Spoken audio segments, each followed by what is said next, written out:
Hi friends, Wizdy here, welcome to a new Raid Shadow Legends video. Today we'll talk about Chimera and my first impressions after the first week. I've played 6 Chimera keys on 3 different accounts of different levels, and I want to talk to you about how am I feeling about it, why is it good or bad, what can be improved and what's good. This is not going to be a Chimera guide. I'm working on something, it will take me a bit of time. If you liked my Hydra guide, which is one of the most viewed videos on the channel, I'm preparing something like this. But it takes time. Let's hope that I can release it in a week or so. So out of the gate, I like Chimera, and I think that players from all levels should like it and should play it. It's way better than Hydra. It doesn't even compare. This boss is very well designed. I'll tell you why. I'll tell you the points exactly that I like about it. Let me show you the first screenshot that I have. I've shown this in a previous video. This is from our free-to-play account, and if you see here, it's Chimera normal. I didn't survive for the 65 turns, but I one-keyed. Yeah, this is a little bit less than one key. I had to retry it. This was the first run, but I easily, without any planning or regearing, I one-keyed normal. What does that mean for early mid-game accounts? That if the whole clan is active, you can down easy and normal or normal and hard, depending on the clan level, of course.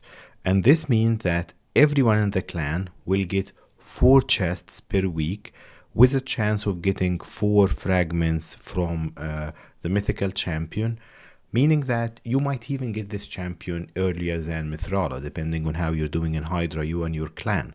So that's very good plarium. The fact that the lower difficulties are not too tough on the players mean that everyone can play it. My clan didn't open Ultra Nightmare yet, and we are a pretty in-game clan.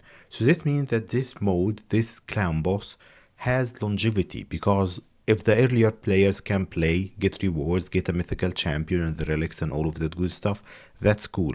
But in-game players with their level of gear, and I'll show you my gear and my team and what I did there, if they cannot beat Ultra Nightmare yet, or achieve the trials yet, this means we will be playing this clan boss for quite some time before we have stable teams to beat it, which is great. It's designed to be played by different player levels. Everyone will enjoy it, everyone will get some rewards, and will play it for quite some time. So I like this. Let me show you some other screenshots here. This is on my alt account, and I can easily one key hard. Of course, if you don't have Newt, yes, you'll have a couple of support champions. As I said, I'm working on the guide, and 3 damage dealers. That's what I recommend. At the buffer, 2 support champions and then 2 damage dealers, depending on how strong your account is. As you can see here, we survived for the 65 turns. This is not like, it's a 20 minutes fight more or less, but the limited turns make you focus on damage, not only on support. If you survive for longer and do less damage, it won't benefit you because this fight is going to be over anyways. I love that they are limiting it to this, so it's not wasting too much time even with the retries. So good job Plarium on this as well. And then let's move to my in-game account. I want to show you a couple of screenshots, and I'll show you a replay just to talk you through the difficulty and what's happening there. So this was my first try on Nightmare. As you can see here, I can 2-key Nightmare. I can barely 2-key Nightmare because the top chest Nightmare is 84 million. But with some tuning and choice of champs, I can do it. And we're talking about my champs and their best builds that I will show you towards the end of this video. So it's not too difficult. We need to build for this. We need to enhance our gear, which is good. It will give us something to do. But without tuning, like I think the only ones that I've regeared, because the other champions are already in like my best builds and gear, I had to regear Elva in 9 pieces protection, and Korra's in protection and stone skin for arena, so I left her as is. And then Marius and Acresia are already in like my best pieces of gear from Relentless and Merciless. I'll show you the builds and everything, but if at my level and my level of gear, I cannot one key Nightmare easily, that will give me something to work for. But it's good, I like it, I enjoy the fights. And then if we move, of course, to Brutal, I one-keyed Brutal easily, of course, with the same team. You can see the damage and everything. And that's my hard key that I ended with. So you can see how it's scaling in difficulty, as I was saying. And it's nicely scaled. If you can see the hits, let me go into the replay because I want to show you a couple of pieces from it.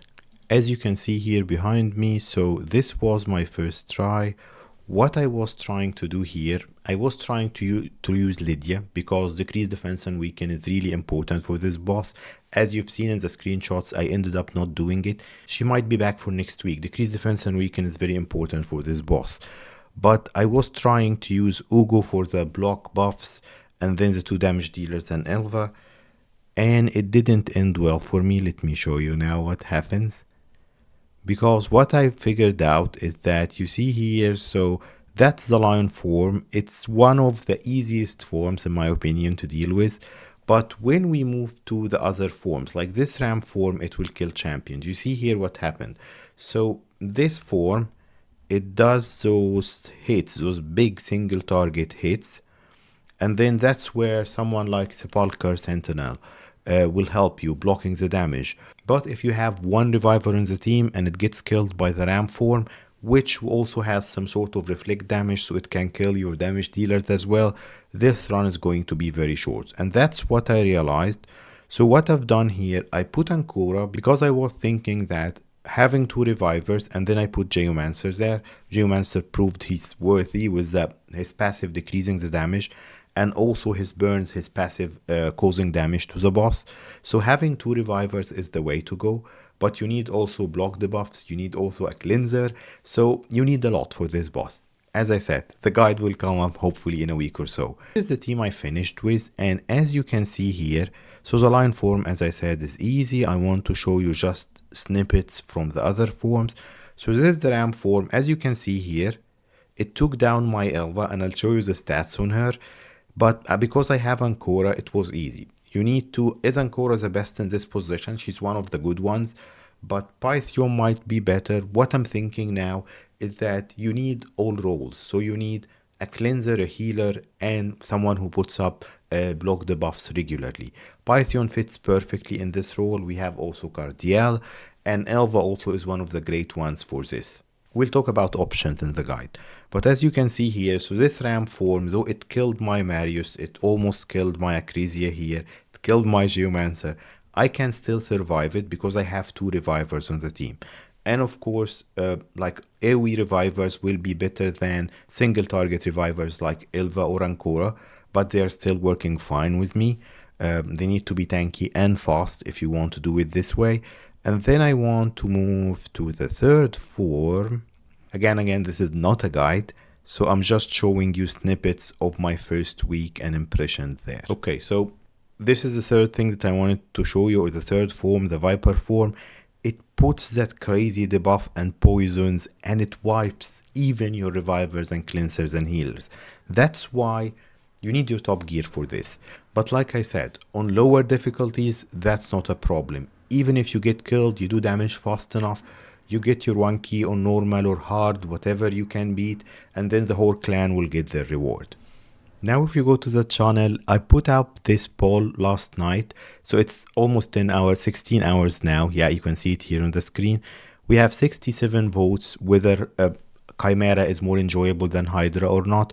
So it was a yes and no, and then for anyone who thinks that Hydra is better, they can put their votes here. And we have a landslide that yes, Chimera is actually better. People are liking it more, people can beat it on lower difficulties, they can get the rewards, and everyone is having fun. One big thing to mention here is that I haven't even looked at trials yet. So when you get into the fight, which I cannot do because I don't have the keys here, you have those trials which increase your multipliers, helping your clan get more points for Chimera Clash. I'll talk about them in the guide. But how I think that the progress should go, just focus on getting top chest, whatever top chest that you can achieve, the highest one of course, and sync with your clan. Because if you're getting a difficulty down, everyone is getting 2 chests from here, so all the clan can get 4 chests per week, meaning that you can get to the mythical champion hopefully in 25-30 weeks depending on your luck, which is really good. As I said, for newer players, they might get this mythical guy before you get Mithrala. The game is giving you, like, again, some very good champs completely for free. You just have to play the game and then you'll get them. I think that if we talk about early mid-game clans, easy, normal, and hard is where you'll be playing. So earlier clans will beat easy and normal, a little bit mid-game clans will beat normal and hard. So my simple main point here is that Chimera is well designed, I like it. I'm really afraid that some of the in-game players will spoil it for us all and just say it's too easy and it needs to be buffed, which is silly because the majority of us, even in-game players, they haven't even touched the trials or Ultra Nightmare yet. Plarium, if you're listening to this, Chimera is good. I believe as such it's well balanced. Don't touch it. Just let us enjoy it and get used to it for a while, and then we'll talk again about it in a few months. If people come up with teams and then everyone is beating Ultra Nightmare, then we can talk about buffing it or changing it a little bit. For now, don't touch it. I think it's well designed and balanced. Just let earlier game players enjoy it on lower difficulties, get their rewards, get their free mythical freebie in a few months' time, and let the top dogs fight over Chimera Clash and Ultra Nightmare and Trials and all of that. We all have something to do for quite a while here, which is nice. My first impression of Chimera this week is pretty positive, and hopefully I'll follow up with a detailed, simplified guide pretty soon. One of those that you like. Thank you for tuning in today. I'll see you next time. Bye.